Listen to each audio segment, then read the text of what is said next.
오랜만에 나경원 의원을 만나보겠습니다. 나경원 의원님 안녕하세요. 네, 안녕하세요. 네. 예. 요즘에 전국에 여러 가지 현안이 많았었는데 약간 좀 거리를 두고 지내는 것 같은 느낌이 드는데요. 아닙니까? 저 전국 현안에 대해서 아니요, 제가 전국 현안에 대해서 할 말은 제가 조용히 하고 있고요. 네. 최근에 여러 가지 이제 좀 이 정권이 처음 출범할 때는 사실 저희가 그래도 많이 좀 도와드리고 싶은 마음이 많은데 이제 저희도 여당 해봤지만 네. 이 정권 초기에 이 잘못된 좀 어떻게 보면 여론조사나 이런 걸 믿고 너무 우리가 하는 건 모든 정당성을 부여받은 것이다 하고 밀어붙이면 결국 국민 마음에서 멀어질 수 있는 거거든요. 그래서 네. 그런 말씀 같은 거를 좀 한 적이 있었죠. 그러니까 네.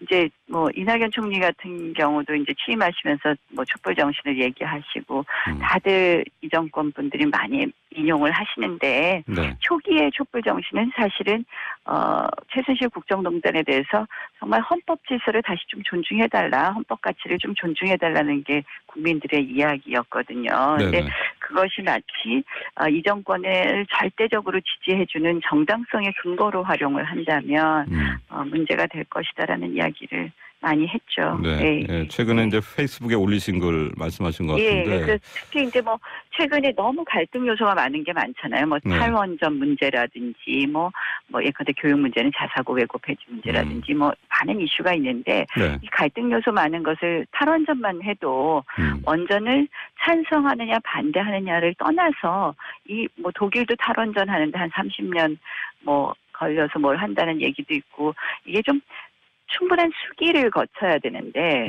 국무회의에서도 3마디냐 20분 토론이냐 지금 이런 게 논의가 되고 있는데 네.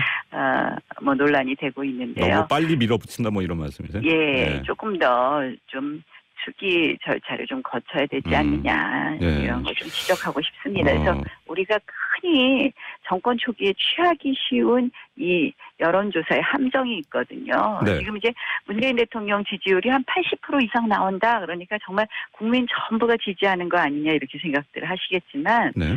실질적으로 이제 여론조사 기관 분들을 만났더니 하시는 말씀이 지금 응답자의 60%가 문재인 대통령에게 표를 주었다고 한다는 겁니다. 그러면 사실은 대통령 선거에서 문재인 대통령에게 표를 주신 분들은 득표율과 투표율을 계산하면 한 35%거든요, 국민의.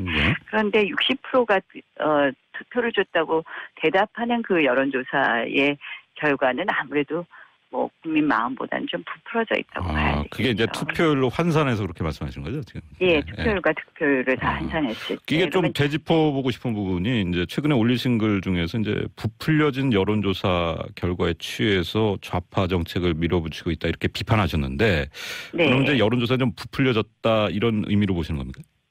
그러니까 응답자가 워낙 그렇게 응답을 하는 겁니다. 그러니까 제한된 응답자에서 나오는 결과다. 그러니까 그게 왜곡조사 기관이 왜곡했다는 게 아니라요. 그럴 수밖에 없는 겁니다. 지금은 정권 초기이고 그렇기 때문에 문재인 대통령을 찍지 않은 분들은 대답을 안 하는 거죠. 알겠습니다. 네.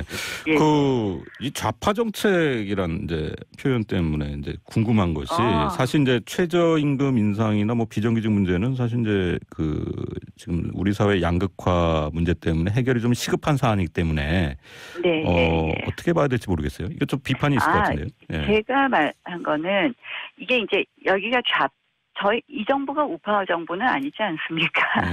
우리가 이제 보수냐 진보냐라는 용어를 쓸 수도 있고 우파냐 좌파냐라는 용어를 쓸 수도 있습니다. 그래서 이 정부의 핵심 정책들을 밀어붙이기 식으로 해서는 안 된다는 거고요.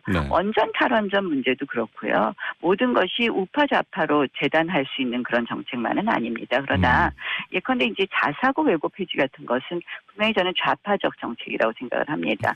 우파와 좌파의 가장 핵심은 자유를 더 강조하느냐 평등을 강조하느냐고요.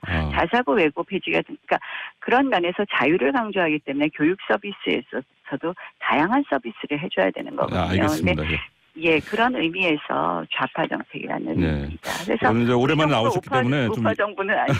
알겠습니다. 여쭤볼 것이 많아요. 그래서 네, 서둘러 여쭤봐야 될 것 같은데 사실 이제 네. 유석춘 혁신위원장 영입하고 나서 네, 뭐 당 네. 안팎에서 여러 가지 평가가 나오는데 당장 네. 이제 최근에 문제가 됐던 것이 뭐 이른바 그 철학 없는 국회의원 명단 이런 걸 류 위원장이 과거에 네. 작성을 하셨다는데 이게 이제 결국 무슨 뭐 당 쇄신 과정에서 무슨 일종의 살생부가 되는 게 아니냐 뭐 이런 얘기가 나오는데 근데 이 명단에 나 의원님 이름도 들어가 있어요. 그래서 어떻게 생각하시는지 궁금한데요.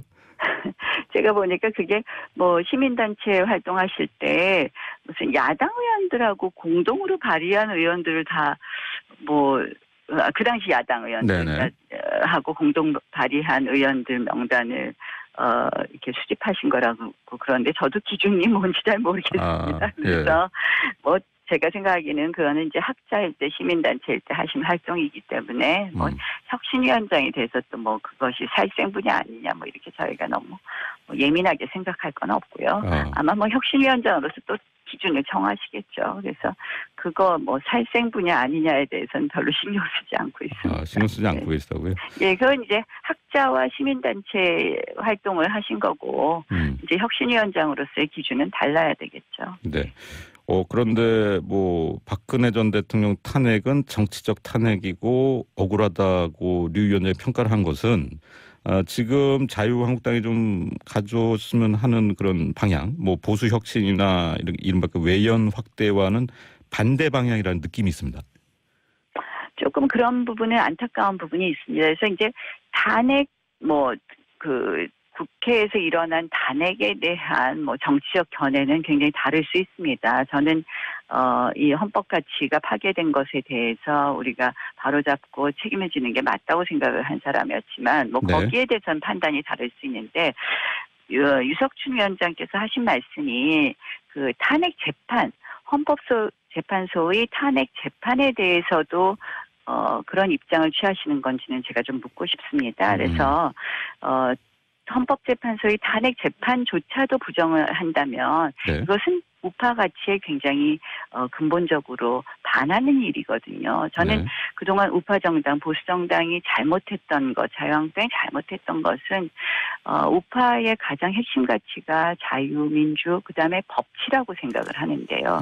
이 법치라는 부분을 너무나 무너뜨린 것이 문제였습니다. 그 부분을 존중하지 않은 게 문제라고 생각을 하는데 그래서 탄핵 재판 결과도 부정하시는 말씀인지 굉장히 궁금하더라고요. 그래서 그렇다면 좀 이거는 이 보수 정당으로서의 중요한 가치를 기본적으로 존중하지 않는 것 아닌가 이런 생각을 해봤습니다. 알겠습니다. 자, 시간이 빨리 가는데요. 어제 이제 안철수 국민의당 전 대표가 뭐 제보 조작 사건 사과를 했습니다. 어떻게 평가하세요? 조금 빨리 하셨으면 좋았을 텐데. 빨리 했어야 된다. 예, 조금 시간이 좀 늦어졌죠. 그래서 조금 그런 부분은 안타깝고요. 그래서 아마 국민들께서도 그런 부분을 좀 안타깝게 생각하실 것 같습니다. 국민의당이 이른바 그 추미애 가이드라인을 말하면서 이제 검찰 수사의 공정성 문제를 거론하는데 이게 이제 정치적 수사의 성격이 있다고 보세요? 뭐 제가 이다 아니다라고 대답하기는 참 어려운데요. 추미애 대표의 발언은 그 당시 그 발언은 적절하지 않았겠죠. 그리고 이제 그것이 현실적으로 수사의 결과에 이렇게 나타나니까 당연히 국민의당으로는 반발할 수밖에 없는. 수사에 영향을 줬다고 보시는 거예요? 그럼? 영향을 줬다 안 줬다를 떠나서 적절하지 않았다고 생각을 하고요. 지금 이 사건은 저는 꼬리가 몸통을 흔든다고 본질이 바뀐 것 같아요. 그래서 사실은 이 지금 몇 번 제가 그런 걸 이렇게 저희가 예를 볼 수 있었는데 이 뭐 엉뚱하게 뭐 예컨대 그 뭐 안경환 전 법무장관 후보자가 사퇴할 때도 판결문을 왜 이렇게 빨리 자유한국당에서 입수할 수 있었느냐. 절차가 문제가 아니냐. 그러면서 오히려 여당 쪽에서 공격을 했고요. 그러니까 뭐 그 당시에 이 뭐 사안의 본질이 아니라 절차 같은 걸 문제 삼으면서 지금 역공을 하는 경우가 많은데요. 이 건도 물론 이제 뭐 제보 조작은 엄청난 사건이지만 본질이 이제 외면되는 부분이 있는 것 같고요. 있고요. 네. 그래서 좀 지금 그런 사안이 여러 개가 있는데요. 우리가 좀 본질에 더 집중해야 되는 부분도 있지 않나 알겠습니다. 이렇게 생각합니다. 자, 이게 여담인데 사실 이제 이해운 대표가 바른정당 이제 당 대표로 오늘 뭐 선출돼서 다 물어보시려고 그냥. 예, 이 조선일보 인터뷰를 하셨었는데 사실 이제 네. 나 의원과 뭐 대학교 때 아주 친구였고 그랬는데 정치에 입문하고 나서 말을 안 나누는 게 한 15년 된다고 말해서 사실 이제 좀 궁금해야 하는 분들이 많았습니다. 뭐 아니, 이해운 그날- 대표랑 어떤 관계시길래 그러세요? 아니 바로 그날 아침 10시에 무슨 행사장에서 만났더니 네. 저한테 그렇게 말한 게 아닌데 보도가 잘못됐어. 아, 그래요? 평소에 얘기는 하세요, 그러면? 얘기 잘하죠. 그래서 네. 15년 동안 좀 멀어진 것 같다고 얘기한 건데 뭐 말이 그렇게 됐네요. 막 네.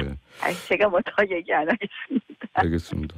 사실 그날 그런 일이 있었습니다. 그날 바로. 궁금해서 여쭤본 거. 나경원 의원이 이제 홍준표 대표의 당권 도전 자체에 대해서 좀 부정적인 입장을 말씀하신 적이 있기 때문에 앞으로 당에서 어떤 역할을 하실 건지 좀 궁금해하는 분들이 많은 것 같습니다. 뭐 일단은 지금 어쨌든 저희가 당에 뭐 컨벤션 효과가 있었느니 없었느니 하지만 전당대회를 거쳐서 새로운 대표가 출범하셨기 때문에 지금은 일단은 뭐 지켜보는 때인 것 같습니다. 그래서 잘해주시기만을 바라고요. 네. 저는 저희 당이 정말 신뢰를 다시 받아야 되는데 그 신뢰를 받기 위해서는 좀 이제 그런 신뢰를 받는 과정에서 홍준표 대표가 좀 한계가 있지 않을까 해서 걱정을 많이 했던 거고요. 네. 잘해 주시기를 바라고 특히 이제 우리가 스펙트럼이 넓은 우파가 되어야 된다고 생각을 하거든요. 그래서 이제 뭐 최근에 혁신위원장께서 하신 말씀도 너무 원리주의적 뭐 우파가 돼서는 안 된다고 생각을 하고 알겠습니다. 저희가 좀 그렇게 했으면 좋겠습니다. 오늘 시간이 좀 빨리 가버렸네요. 오늘 말씀 감사합니다. 네, 고맙습니다.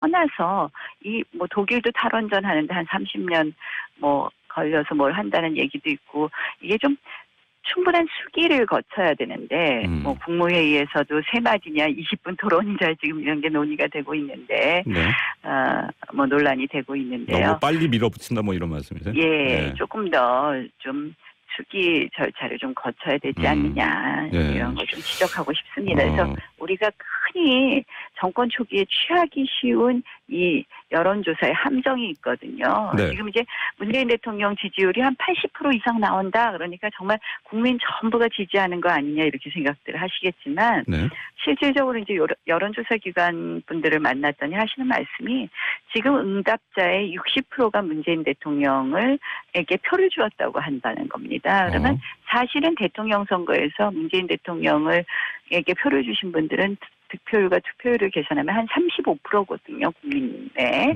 그런데 60%가 투표를 줬다고 대답하는 그 여론조사의 결과는 아무래도 뭐 국민 마음보다는 좀 부풀어져 있다고 봐야 되겠죠. 그게 이제 투표율로 환산해서 그렇게 말씀하시는 거죠, 지금? 투표율과 득표율을 다 환산했을 때. 이게 좀 되짚어보고 싶은 부분이 이제 최근에 올리신 글 중에서 이제 부풀려진 여론조사 결과에 취해서 좌파 정책을 밀어붙이고 있다 이렇게 비판하셨는데, 그럼 이제 여론조사 좀 부풀려졌다 이런 의미로 보시는 겁니까?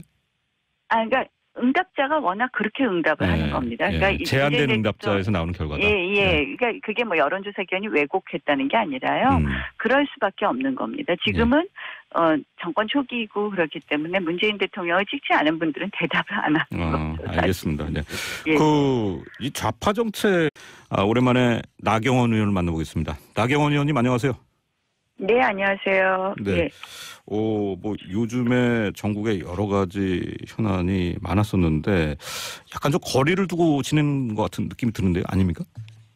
저 전국 현안에 대해서 아니요, 뭐 제가 전국 현안에 대해서 할 말은 제가 조용히 하고 있고요. 뭐 최근에 여러 가지 이제 좀 이 정권이 처음 출범할 때는 사실 저희가 그래도 많이 좀 도와드리고 싶은 마음이 많은데 이제 저희도 여당 해봤지만 이 정권 초기에 이 잘못된 좀 어떻게 보면 여론조사나 이런 걸 믿고 너무 우리가 하는 건 모든 정당성을 부여받은 것이다 하고 밀어붙이면 결국 국민 마음에서 멀어질 수 있는 거거든요. 그래서 네. 그런 이란 이제 표현 때문에 이제 궁금한 것이 사실 이제 최저임금 인상이나 뭐 비정규직 문제는 사실 이제 그 지금 우리 사회 양극화 문제 때문에 해결이 좀 시급한 사안이기 때문에 네. 어떻게 봐야 될지 모르겠어요. 이거 좀 비판이 있을 것 같은데요. 예. 제가 말한 거는 이게 이제 여기가 이 정부가 우파 정부는 아니지 않습니까? 네. 우리가 이제 보수냐 진보냐라는 용어를 쓸 수도 있고 우파냐 좌파냐라는 용어를 쓸 수도 있습니다. 그래서 네. 이 정부의 핵심 정책들을 밀어붙이기식으로 해서는 안 된다는 거고요. 네. 원전 탈원전 문제도 그렇고요. 모든 것이 우파 좌파로 재단할 수 있는 그런 정책만은 아닙니다. 그러나 예컨대 이제 자사고 외고 폐지 같은 것은 분명히 저는 좌파적 정책이라고 생각을 합니다. 네. 우파와 좌파의 가장 핵심은 자유를 더 강조하느냐 평등을 강조하느냐고요. 자사고 외고 폐지 같은 그러니까 그런 면에서 말씀 같은 거를 좀 한 적이 있었죠. 그러니까 네.